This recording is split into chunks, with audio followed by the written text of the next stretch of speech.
Welcome back, everybody. This is week 8 of Cover 1. We are well into district here. I'm your host, James Bouligny, but we have to get to my co-host real quick, Ryan Chadwick. How's it going, guys? Paul Harris. Hey, what's up, James? And Nick Thompson. What's going on, y'all? All right. That's the Cover 1 crew right now. Before we get much further into it, though, we got to thank Whataburger. So here we go. Whataburger's Buffalo Ranch Chicken Strip Sandwich is back. Chicken strips. Chicken strips. Chicken strips. Ranch. Ranch. Buffalo. Ranch. Monterey Jack cheese.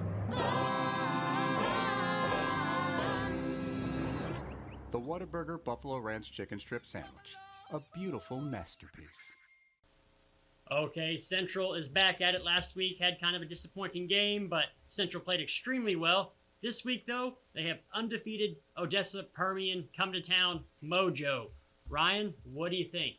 Is Gavin Black going to go for 200 yards against them? I honestly think that Central's defense has been playing better. While they got beat on one or two plays against Legacy, in that second half, Legacy couldn't do anything.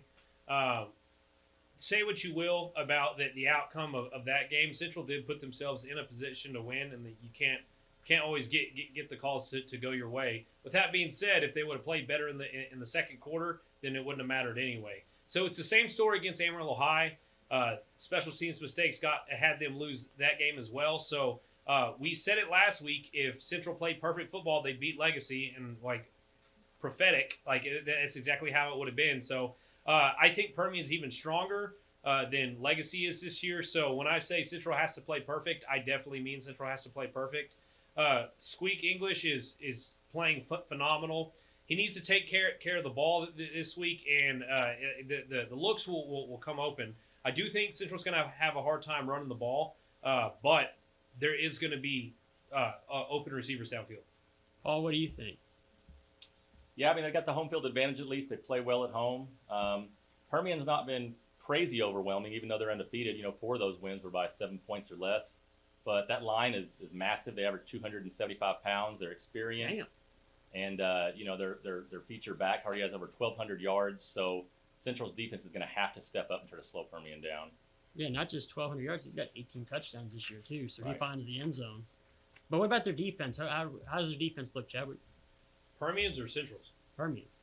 Permian's defense, they're stingy, but that's what the Panthers do. That the defense gets a lot of rest because Permian runs the ball so much. They like controlling the clock, and if they do in fact control that time of possession, then the defense gets to be well rested on the sidelines, so they can really tee off on opponents when things are going their way. I do think that Permian's run defense is a little bit better than their secondary, so that's why I think that Central's going to have some success if they decide to throw the ball more. But that kind of takes away from the fact what Coach Smith wants to do with this Bobcats offense this season.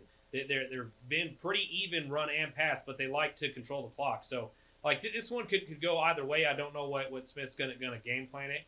But the calls that the offensive coordinator has been making in that second half has been phenomenal this season, and it seems like Central gets stronger as the game goes. And so hopefully that happens again, but Central cannot commit penalties and they cannot turn the ball over. All right.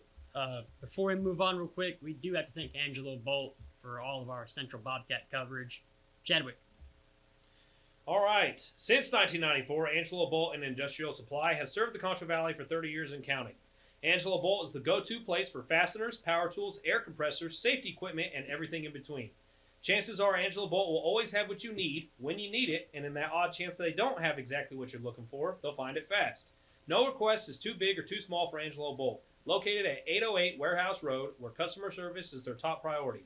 Thank you, Angelo Bolt, for bringing us all our coverage throughout the Concho Valley. All right, let's move on to Caprock at Lubbock Coronado. Nick, tell us about it. So Coronado's playing at home. They're facing Caprock. I think Coronado is kind of will have a good bounce back game after 6 consecutive losses. And their first win was their first game against Wichita Falls Legacy. Last game against, I believe, Amarillo.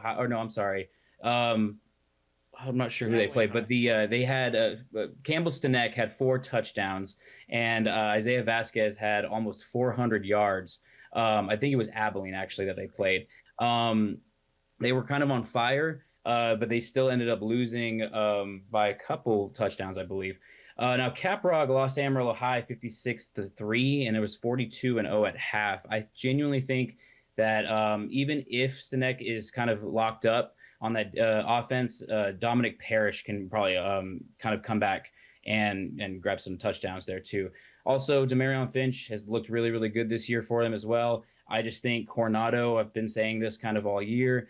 I think Coronado on their defensive side of things, after that half, they just seem to lose a lot of gas and kind of just leave it on the field. Chadwick, what do you think? I mean, I think that time of possession is absolutely key in this one. I do think Coronado's the better football team overall. But if they don't control the clock, then that's the reason why that defense always gets gassed in the second half. Too many quick drives in that second quarter. Entering that third quarter, it's like one thing goes wrong, and all of a sudden the defense is on the field a lot more than they need to be. And the more the defense is on the field, the more tired and like they just get exhausted. And by the end of it, they just can't play, and that's when those games tend to get away from them. I think they need to lean hard on Demarion Finch this week. He's already proven to be a very big bruising back that can really control the flow of the game and kind of impress his will when he gets going. So I say just keep feeding him. All right. Let's talk about our 6-man matchup, Paul. We got Veribest and Water Valley. This is a really good one. They're both in the same. This is a district game. Veribest has been playing extremely well this year. Water Valley moved down from 1A to 6-man, and they are playing extremely well. You got Quintana for the Wildcats. You got Bryce Martin over there playing for the Falcons. What do you think?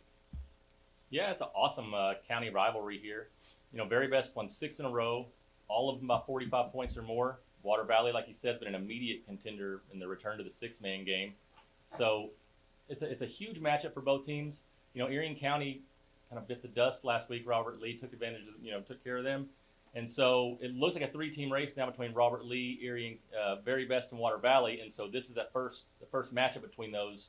And so the winner of this has the the inside track to the district title, and the loser will be fighting for their playoff lives. I know you've got, like you said, you got Robert Lee in that district as well. So I think it's just a three-man race, and whoever can come out of this one, and then when Water Valley matches up against Robert Lee, that's going to be a big one. And then Veribest also, they've got Brenner Sherwood out there, they got Bryce Martin there at Veribest. So very interesting because there's only 2 spots in the playoffs for 6-man, and I think that's as much as I don't like that. I wish there were, I wish there's like it was for the 11-man that you had 4 teams go, but this is the potential to be a really good matchup, and it's not going to be a 45er. I don't think.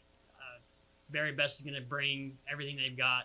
They're playing they're 6-1, so they're playing extremely well, and Water Valley has played well. I think having Trey Cisco come down there when they moved back to 6-man, when he was the coach at Sterling City. I think that's helping them out a whole lot, and this is going to be a really good matchup for both teams. And I don't know which way it's going to go. I'm really excited because, like you said, Water Valley's beat everybody by 45 points. This isn't going to be one of those games. This is going to be a full game. Yeah, it'll go the distance. Water Valley, I think, is the favorite. They've just got – it's not just Quintana. Boston Weeks has been a huge linebacker for them. Landon Is he Lacey, related to quarterback. Cannon Weiss? I believe he is. Yeah, same last name you'd think. Yeah, and Cannon was also a great linebacker. Oh, he was great. Running back, Fantastic. So I think Water Valley has the edge. Veribest only beat Water Valley once ever. It's been a lopsided rivalry, but I definitely think this one's going the distance, And I kind of, like I said, there's only 2 teams going, and Veribest kind of been the odd man out, even though they've had extremely talented teams in the past. So this will be a good one, and COVER1 will be there. But we do have to move on. Before we do, though, Great American Cookie says, good luck to the Bobcats. For your next party, get a cookie that's like a cake. Birthday, Halloween, or even Dallas Cowboy games. Great American Cookie is located with Marble Slab right next to Cinemark Tinseltown, right there on Sherwood Way. Actually at 4553 Sherwood Way. So go pick yourself up a cookie today. All right, now we got to talk about a couple other games. We're going to be at Olton and Post up in the South Plains, and we're going to be at Sterling City and El Dorado down in El Dorado. That's a really interesting matchup. El Dorado, they both have new head coaches. Chad Tullen went back to Kahoma, and Trey Cisco left Sterling City to go down to Water Valley. And I think Water Valley kind of been struggling a little bit this year, maybe picking up the new offense and everything. And I think they're 2-4, and El Dorado's 3-3. But they're playing really good football. J.C. Galindo down there is playing extremely well. Hernandez is playing extremely well. A Dame for their quarterback is playing. He's playing well. I think there's one of those sneaky good teams in El Dorado. What do you think, Paul? El Dorado's had aside from the shootout with Iran, El Dorado's shown us some pretty good defense. Iran's a talented team though. They're extremely good down there. Getting back to those Definitely. Iran's win over Reagan County looks even more impressive now, so no shame in that, So El Dorado's had some good moments on defense, and I would think that they're the favorite in this matchup, I think so too, but El Dorado has surprised me a lot this year, and I think promoting the defense, have got to keeping somebody who was there, who had some camaraderie with the kids, was student athletes, was a big deal. And they're playing hard for him. And El Dorado, I don't know. I don't know how I'm going to go in this one. Maybe I'll just stick around for picks. But we do have to move on real fast. For any bank you need, go to Texas Bank. Proven, local, and strong to how customers refer to Texas Bank, one of the most successful banks in the Lone Star State. Texas Bank is a full-service bank with over $2 billion in assets. They operate in 16 locations from El Paso to Dallas-Fort Worth, including 3 right here in San Angelo, located at 2201 Sherwood Way, 1850 North Chadburn, and 4206 College Hills. Texas Bank staff are your friends, family, and neighbors. All right, let's get to Player of the Week. We had a couple good ones. One from Sutton County, one from McCullough County. Chadwick, let's talk about it. Who you want to start with? Let's start with Segura. Okay. All right. So we have a brand new Sonora Bronco quarterback this year. First year starter. Absolutely went off in the big win over Forsan last week. Had over 400 passing yards. In fact, he went. What is his actual passing numbers? I just have him at 433. I think it was 22 for 36 for 433 passing yards and six touchdown passes. Anytime move over, Honey Butron. Right, yeah. Anytime you throw more than 3 touchdowns, it's a good day. But when you double that and you're actually hitting 6, it's really hard to lose those games. So, I don't really know what Forsan's deal is this year. I thought they'd be a lot better than this, but Sonora, came in and took care of business. And I think they tried to press them. I think that's what their defense did, and Sonora just said, "Punish go ahead." Yeah, and so it just seems like Sonora's found a quarterback. Yep. They absolutely have. And now we're going to move out to McCullough County for Brady. Johnny Menefield on defense had 10 tackles. On offense, he had 17 carries for 200 yards and 2 touchdowns. He has been outstanding this year. If you look at his numbers, offense and defense, he has been the guy out there. And Brady's been playing. I just talked to Jaron Roberts this morning, and he's pumped about his team. Nobody cares about stats on that team, though. They are all about wins. If one guy has a great game and another guy doesn't matter, they got the win. And they know their time is going to come down there. And Brady is playing very good. Jaron Roberts has that team moving in the right direction, and great hire by Villegas. What do you think? Yeah, I think you were talking about sneaky good teams earlier. This is a team that, had 2 wins last year? And they've completely turned things around. I think Coach Roberts is one of the best hires in recent memory for the Brady Bulldogs. And is there any chance we're going to get him on our show in the near future, James? Absolutely, we're going to. We're going to be at a Brady game this year. Yeah. It might be a postseason game, but we're going to be there. And that's the thing. Brady plays out east. So they're going to end up going to Toller this year, which is, are we making a 3-hour trip? I would love to do it. Yeah, that would be an awesome thing. It's a preview for a team that consistently makes it to the state championship. So, all right, talk about the players from the South Plains, shall we? Okay, so we had 2 players from the South Plains that actually were not only are they our players of the week, but they're actually up for Dave Campbell's Mr. Texas Football Player of the Week as well. First off, we got Friendship Tigers wide receiver Chase Campbell. A little bit of a different role in that 1-point win over Midland High last week. Campbell carried the ball 10 times for 104 yards and a touchdown. Don't usually see him in the backfield, but looks like Coach Northcutt is moving him around and trying to have him out at different spots. But he also, played on the outside. He had 3 catches for 68 yards and 3 touchdowns. And finally, there must have been some trickeration going on because he also had a 49-yard touchdown pass. The Friendship Tigers are rolling this year. They're playing teams closer than they should. I'm not taking anything away from Midland High, but Friendship has won games by 1 point, like on 2 or 3 occasions now. But hey, they're 1-0 in district, and that young man is up for multiple awards. On the other side of that, we got Michael Deaver. He's the star wideout and Texas Tech commit that goes to Lubbock Cooper. The Chadwick already loves the kid. I mean, how can you not? Like, if you've seen him play, he's absolutely fantastic, too. He had 6 catches for 83 yards and 2 touchdowns. He had 1 carry out of the backfield for 57 yards and a touchdown. And just to show how electric he is, he also had a 98-yard kick return for a touchdown. All right. We do have to pay some bills real quick, so let's go to Jim Bass.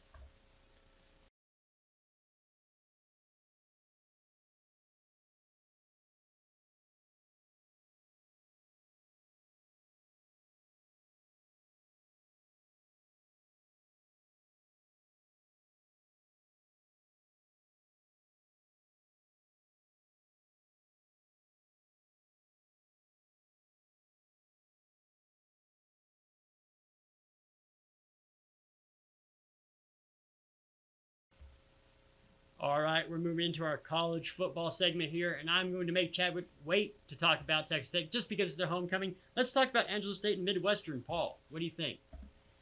You can smile. It's all right. I'm fine not talking about Tech a little longer. No. No. Your team's number 1 in the country, Paul. Be I quiet. I know. We never have any Longhorns coverage on here. The Rams, I think you've got to talk about the defense. First off, they've allowed 1 touchdown last 12 quarters, I think. Another awesome performance last week. Surprisingly dominant, even by their standards. I think it was 38-0 over Texas A&M in Kingsville. Fuller had 300 passing yards, so great to see him after the big running game the week before have a huge passing game. But with that defense, they just got to have a ton of confidence in any game they go into. And then at Midwestern State this week, I don't see any reason why the Rams would struggle.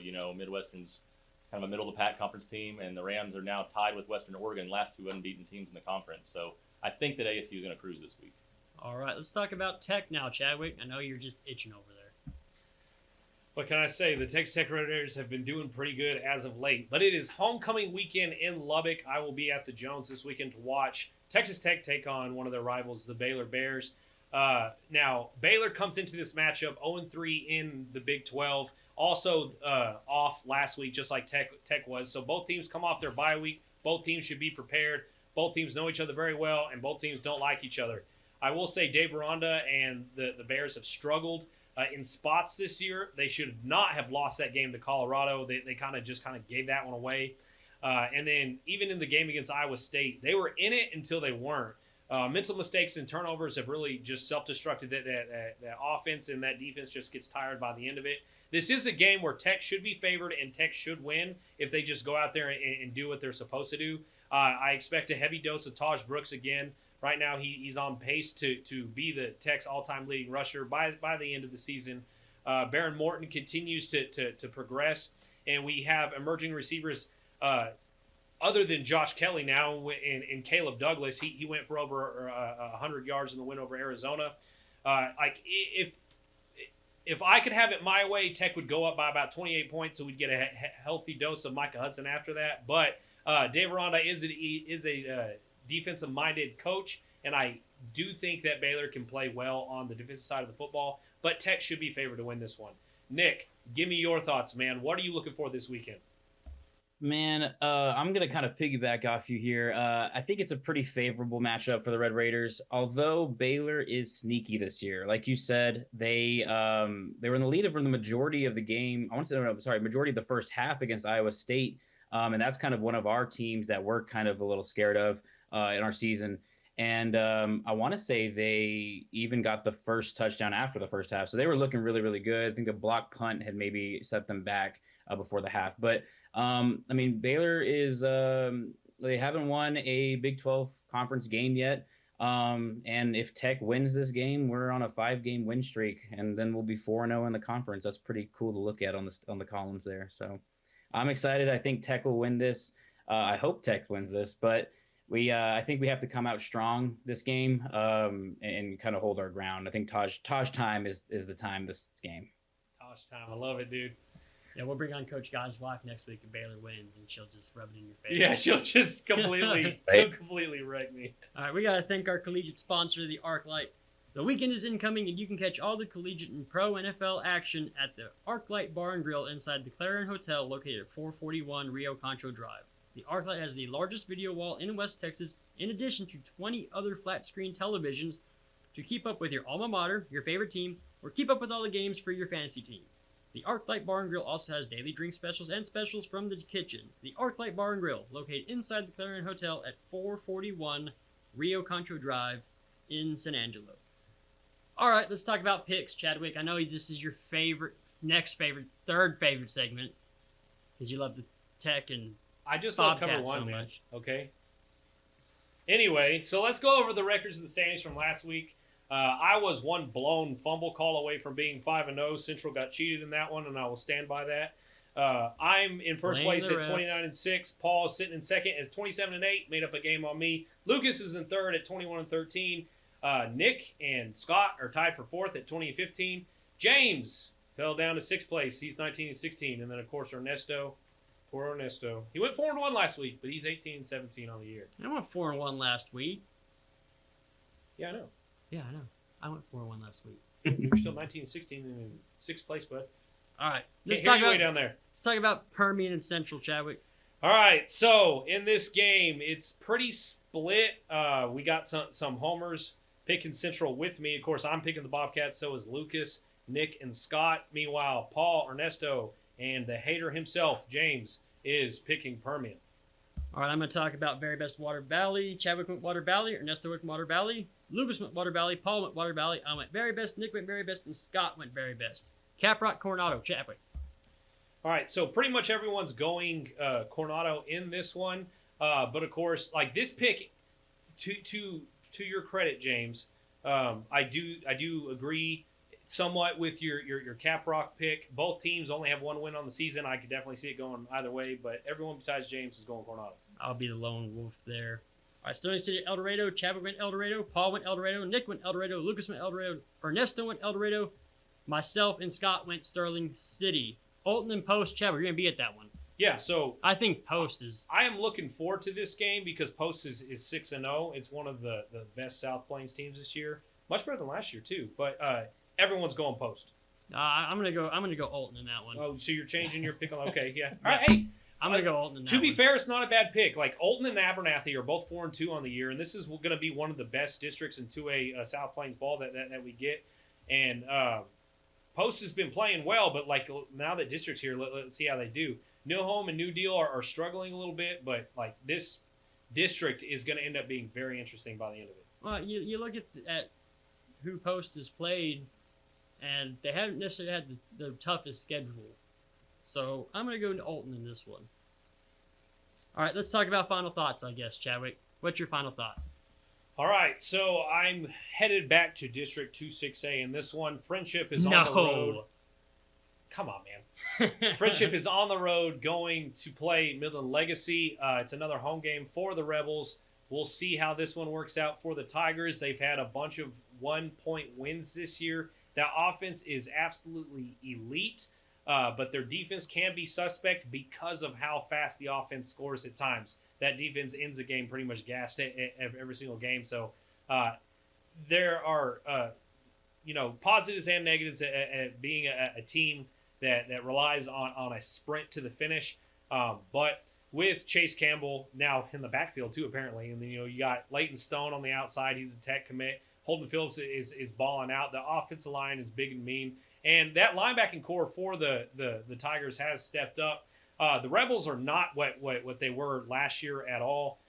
Central, like I said, Central should have won that game. They outscored Legacy by 21 points in that second half, and those are just the ones that counted. But I am picking Friendship in this one, but it would not surprise me if the Rebels find a way to win, because that's what kind of program they are. This is the reason they've had sustained success for so long. Clint Hartman's a great head coach, and those Rebels will be ready to play. But, yeah, I'm super interested in this matchup this weekend. All right, Nick, go ahead and talk about Monterey and Amarillo Tascosa. Yeah, I think this is kind of entering Monterey's gauntlet per se on their remaining of their schedule. Tascosa and Abilene are the next two for them. They are super, super excited after their 70-7 win against Lubbock High. That one was, I was at that game. That was kind of a big blowout at halftime, especially. I think it was 49-0. So Coach Judd Thrash, he's super excited for his kids. They really think they have a good shot, and I do too, at good district playoff run and then possibly even district champs. I think this game, though, they need to utilize Dex Williams and Kyrie Baxter as well. They've been doing a really good job with them. But Luke Arrington will always find someone down there. They are really, really high octane on offense. I think they can kind of finish up the season really, really well. So I'm excited for Monterey this year. Against Tascosa too. I think they'll take that game. If you had to pick, Nick, Tascosa or Amarillo High, which do you think is better? Like as a game, or which team do you think is better? I think Amarillo, or you say Amarillo High or Abilene High? Amarillo High or Tascosa? The Sandys are pretty good, man. Yeah, see, and that was my biggest takeaway. Yeah. Monterey lost by 5 or 6 to Amarillo High. I don't know. I'm with you. I think Monterey takes this one. Yeah. And I like that you call them Dex backs. That's awesome. Dex back. Paul, let's talk about Junction. Okay, yeah, there's a few games I was going to try to mention real quick. Go for it. Yeah, Junction's playing Brackettville down in that Hill Country district, their new Hill Country district, and it's basically going to be the district title game, surely. You know, Brackettville's the defending district champ. Junction's looking for their first district title in 21 years, and so they're going to have to get past this team to do it, you know. Some other big games, I would say, is Ballinger hosting Hamilton. Hamilton's number 10 in the state. It's a new team. They've never played before, you know, but this is Ballinger's new district. Ballinger's off to a 4-2 start, and so this is a huge game for them. They're off to a 1-0 start in district. What else we got? We got Brady versus Eastland. Like we said, Brady having a great start, 5-1. Yeah. Eastland's 3-3, but they played some tough teams. They only lost to Hawley by 1, so that'll give you an idea of what kind of team they are. We've got Grape Creek and Stanton. Grape Creek coming off a huge win over Coahoma has got them positioned to be second place in that district behind Wall. So this is a big game for them.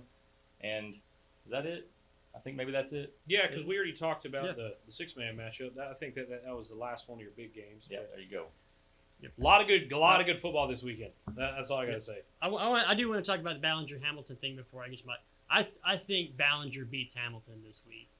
Is that your hot take? I don't think it's a hot take. Ranked, shout out to my boy Tanner at Shannon. No, I think that Hamilton hasn't really played, you know, many talented teams. I think Ballinger is. And I think that their defense has been playing well, and I really think that Ballinger comes away with the win here. That's just, home field advantage is real too. So that's just my thoughts on it. My final thought, though, we're going to Liberty Argyle and Parish Episcopal. This is the private school game matchup of the year. I think it's number 1 versus number 2.